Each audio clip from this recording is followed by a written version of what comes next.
Te damos la bienvenida a un nuevo audio de la hora silenciosa de Palabra de Vida, donde líderes alrededor del mundo compartirán con nosotros. El día de hoy escuchamos a... Dios te bendiga, te saludo desde La Habana, Cuba. Mi nombre es Iván Calas y junto a mi esposa servimos en el Club Bíblico Juvenil y en el proyecto audiovisual de nuestra iglesia. Te invito a leer Proverbios capítulo 1 desde el versículo 1 hasta el versículo 9. Dice la palabra de Dios: los proverbios de Salomón, hijo de David, rey de Israel, para entender sabiduría y doctrina, para conocer razones prudentes, para recibir el consejo de prudencia, justicia, juicio y equidad, para dar sagacidad a los simples y a los jóvenes inteligencia y cordura. Oirá el sabio y aumentará el saber, y el entendido adquirirá consejo, para entender proverbio y declaración, palabras de sabios y sus dichos profundos. El principio de la sabiduría es el temor de Jehová. Los insensatos desprecian la sabiduría y la enseñanza. Oye, hijo mío, la instrucción de tu padre, y no desprecies la dirección de tu madre, porque adorno de gracia serán a tu cabeza y collares a tu cuello. Amén. Durante los primeros 6 versículos, ¿qué vemos? ¿Qué encontramos? Vemos el porqué de este libro. Encontramos ahí palabras como entender, conocer, recibir, aumentar. El libro de Proverbios es un libro de sabiduría, de aplicaciones prácticas. Sin embargo, deja bien claro de quién proviene la sabiduría y cómo se obtiene la sabiduría. El versículo 7 aquí es clave. El principio de la sabiduría es el temor de Jehová. Soy un joven que le encanta la historia, amo la historia, disfruto la historia. De hecho, eso es lo que estudio en la universidad, historia. Uno, cuando estudia historia antigua, ve otros textos didácticos en Egipto, en Mesopotamia. La diferencia de estos textos es que aunque mencionen e involucren a sus deidades, no pasan de ser consejos prácticos de padres a los hijos o de sabios al pueblo.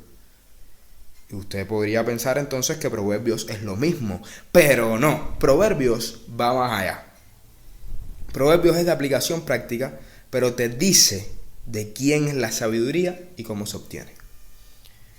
Por ejemplo, en Proverbios capítulo 9, versículo 10 se vuelve a repetir: el temor de Jehová es el principio de la sabiduría y el conocimiento del Santísimo es la inteligencia. Pero cuando vamos a Job capítulo 28, versículo 28, dice: y dijo al hombre, he aquí que el temor del Señor es la sabiduría y el apartarse de mal la inteligencia.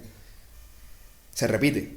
Y cuando vamos al Salmo 111, versículo 10, dice: el principio de la sabiduría es el temor de Jehová. Buen entendimiento tienen todos los que practican sus mandamientos, su loor permanece para siempre. Y cuando vamos a Eclesiastés, otro libro de sabiduría, dice Eclesiastés capítulo 12, versículo 13: el fin de todo discurso oído es este: teme a Dios y guarda sus mandamientos, porque esto es el todo del hombre. Es decir, que cuando tú y yo honramos a Dios, cuando tú y yo obedecemos a Dios, obtenemos sabiduría. Esa es la forma. La sabiduría le pertenece a Dios. Dice Job capítulo 12, versículo 13: con Dios está la sabiduría y el poder. Repito, con Dios está la sabiduría y el poder. Suyo es el consejo y la inteligencia. Tú y yo vivimos en un mundo lleno de información, pero falto de sabiduría. Un mundo con sabiduría humana, pero lo interesante aquí es que esta sabiduría humana va en contra de todos los versículos que leímos hace unos momentos. Porque esta supuesta sabiduría humana va en contra de obedecer a Dios. El mundo de hoy, con esta sabiduría, ataca todo lo que Dios estableció. Dios estableció el matrimonio, pues la sabiduría humana ataca el matrimonio. Dios estableció que los hijos honren a sus padres y a sus madres, como leímos en el versículo 8 y 9 de Proverbios capítulo 1. Dios estableció que los hijos honren a sus padres y a sus madres, pues la sabiduría humana pregona una separación, frialdad y rebeldía en los hijos. Dios estableció la santidad, pues la sabiduría humana te dice que no tienes que ser un santo, que disfruta, que vive, que no hay necesidad de ser santo. Pero Dios lo estableció así. Y ahora escúchame, Dios estableció la iglesia y la sabiduría humana intenta atacar la iglesia. Dice la palabra de Dios en 1 Corintios 3, versículo 19: porque la sabiduría de este mundo es insensatez para con Dios. Examinemos si aplicamos a nuestra vida sabiduría humana o sabiduría de Dios, para que al final podamos decir como el apóstol Pablo en 2 Corintios capítulo 1 versículo 12. Porque nuestra gloria es esta, el testimonio de nuestra conciencia, que con sencillez y sinceridad, no con sabiduría humana, no con sabiduría humana, sino con la gracia de Dios, nos hemos conducido en el mundo. Tú y yo debemos desintoxicarnos de la sabiduría humana y conectarnos con la sabiduría de Dios. Te hago una pregunta. ¿Estás buscando la sabiduría del mundo o la sabiduría de Dios? Si tienes falta de sabiduría, dice la palabra de Dios en Santiago 1, capítulo 1, versículo 5. Y si alguno de vosotros tiene falta de sabiduría, pídala a Dios, el cual da a todos abundantemente y sin reproche, y le será dada. Si tiene falta de sabiduría, ¿qué dice la palabra? Pídala a Dios, y le será dada. Creo que como jóvenes, tú y yo somos bombardeados diariamente por información. Información que a la luz de la palabra de Dios, es decir, a la luz de la fuente de sabiduría, precisamente, no es información relevante para nosotros. No es información clave para un cristiano. La información, la sabiduría imprescindible para un cristiano es en términos espirituales.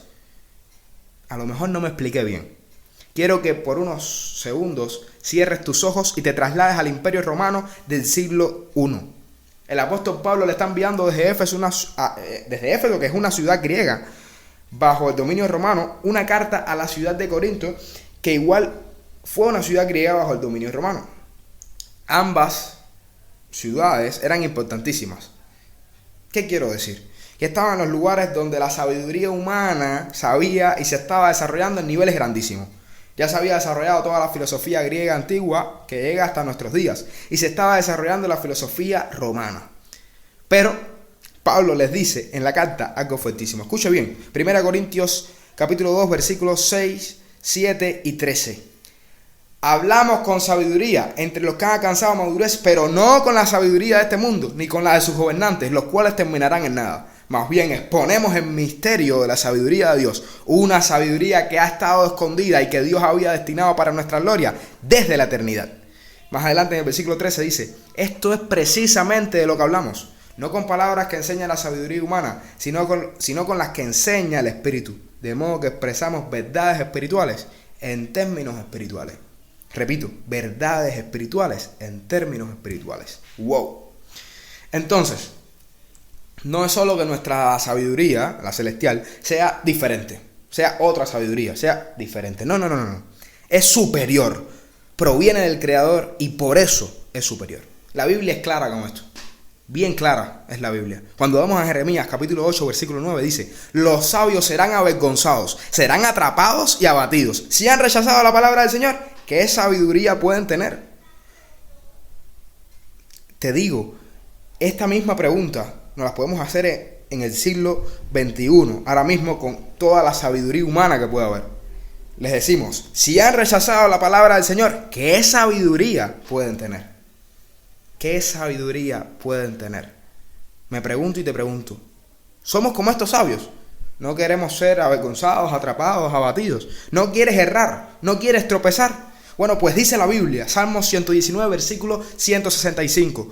Mucha paz tienen los que aman tu ley, y no hay para ellos tropiezo. Repito, mucha paz tienen los que aman tu ley, y no hay para ellos tropiezos. Con la sabiduría humana vamos a tropezar, vas a tropezar. Con la ley de Dios, es decir, su palabra, no vas a tropezar y vas a tener mucha paz. Te invito a escudriñar y aplicar, sobre todo, la palabra de Dios. Te mando un abrazo desde Cuba. Dios te bendiga. Gracias por escucharnos. Recuerda que este audio no reemplaza tu tiempo a solas con Dios. Te animamos a que escribas tus aplicaciones personales. Hasta mañana.